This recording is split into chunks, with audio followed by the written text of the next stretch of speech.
What's up, guys? Coach Madden, official trainer, yougoprobaseball.com. And today I got 4 pitching grips for you to get out any hitter alive.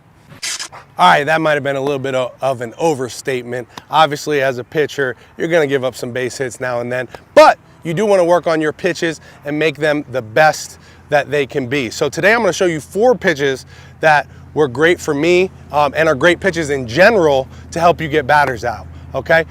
The first one is gonna be the sinker. Sinker was my best pitch. It's what got me drafted. It was what earned me All-American honors in Division I baseball at Auburn University. That's all I threw, in fact, that year. So the sinker is a very great pitch, okay? The way I grip the sinker is right here on the skinny part of the laces. I wanna put my pointer finger on this lace and my middle finger right here. It looks like my middle finger's on the other lace, but I just got fat fingers. Really, I'm trying to get this pointer finger on this lace right here. My thumb is gonna be in line with that pointer finger, and I'm gonna have more on this side of the ball than I do this side of the ball. These fingers are just kind of wherever they feel comfortable, okay? Now, the main thing with the sinker is, when you throw this pitch, depending on your arm angle, if you're a higher arm angle guy, you have to have a lower wrist angle.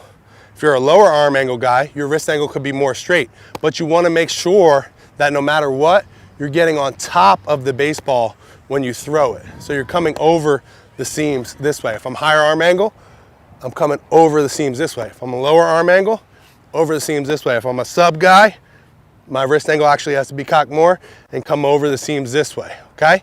So the sinker, again, is a great pitch. We're trying to look for downward movement versus side movement. So if you're getting a lot of arm side movement, it's not as good of a pitch. We want that downward movement, okay? The second pitch is gonna be a slider. I started throwing the slider. I threw it in high school. It was more of a slurve then, and in junior college. When I got to Auburn, I stopped and I just started throwing the sinker because it was such a dominant pitch. But then the scout who wanted to draft me said, you know, I really want to draft you, but you only throw 1 pitch. Can you throw something else? And I said, yeah, I can, but my sinker's nasty. Why would I? So, but I did anyway. I obliged, and I brought my sinker back to, or excuse me, my slider back to life, and it became a great pitch. In fact, by the time I got to pro ball, they ranked it the #1 pitch in the whole San Diego Padres organization. So it became a great pitch. Now I had 2 great pitches, the sinker and the slider, okay?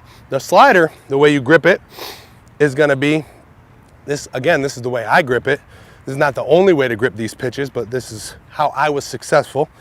And I'm gonna be on the horseshoe. I wanna put my middle finger right here on this part of the horseshoe, pointer finger right next to it, my thumb in line with that middle finger, more on this side of the baseball than that side.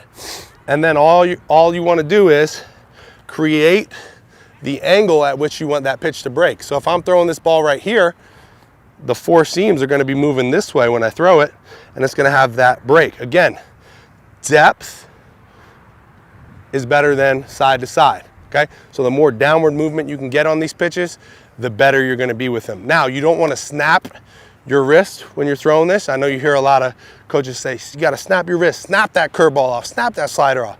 No, you're not snapping. You actually have a stiff wrist, and you're creating good arm speed through there.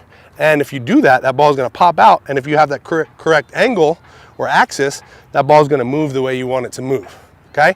Third pitch is the fork ball. And I started throwing the fork ball later in my career in professional baseball, and it became actually a very great pitch, and I used it as a changeup. And it danced like a knuckleball. So if you're looking for a pitch like that, that's a great, great pitch. The way I hold the fork ball is by splitting my fingers right in the middle of the baseball, not on any laces. Okay, some of you younger guys, this may not work because your hands are too small. Some of you older guys, you'll be just fine. I actually have pretty small hands for as big as I am. But I split that baseball right down the middle, not on any seams. The thumb can be on or off. I really actually threw this ball without the thumb on it. If anything, it would be very lightly on it.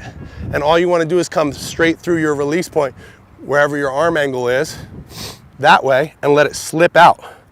What that slip does is creates that knuckle movement and that drop coming down, and that's what you want in this pitch. the change of speed is going to be drastic, and the movement is unpredictable even for the pitcher. So you want to work on this because it can be a very wild pitch, but once you're able to get the consistent movement and control it, it can be a very effective pitch for you to use. The last pitch is going to be a 12-6 curveball. 12-6 curveball is just going from 12 on the clock to 6 on the clock. And this is such a great pitch to help you get batters out because it's working on straight depth. We're not getting any side-to-side movement if we throw this pitch correctly. We're trying to go from up to down. And the reason why depth is so much better than arm side or glove side movement is because think of a hitter when he's hitting. His bat is moving this way through the zone. He can't in the middle of his swing go, oh, that ball's going down, let me go down in the middle of his swing. He's already committed to a plane. He's already committed to a plane to swing on, like a swing plane, right?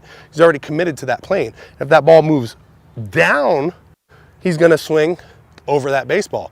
But if that ball moves this way and he's on the correct plane already, he can still get a base hit, even though the pitch is moving. That's why depth is more important than side-to-side movement.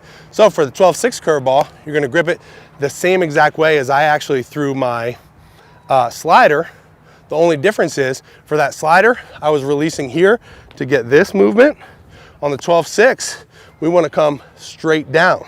And we want those four seams to be moving straight down. So basically a 4-seam fastball will be moving straight back. A 12-6 curveball, we want moving straight down. And that's gonna give us that straight down, depth, downward movement that we need to get batters out. Swing and miss pitches, right? Guys, I hope you enjoyed this video. Please take a quick second, if you did, to hit that subscribe button. There's gonna be a little bell that I want you to hit next to that, and that's gonna notify you when I upload new videos. And I got a bunch of great stuff coming.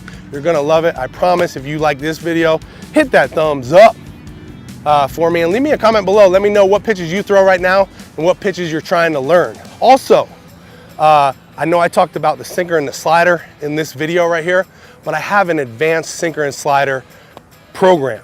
Again, the sinker was what made me the pitcher that I am or was, and the slider became my best pitch. So those two pitches, I mean, I know everything about. If you're gonna learn those two pitches, you should learn them from someone who is very dominant with those pitches. So if you're interested in that, definitely check it out. It's actually on sale right now. So if you're looking to learn the sinker or the slider, check out that program. I'll leave a link below where you can get it. And I know you're gonna love it because it's everything I know about those two pitches, and those two pitches helped change my pitching career. So I hope that that information can do the same for you. So go check it out, and I'll talk to you guys in the next video.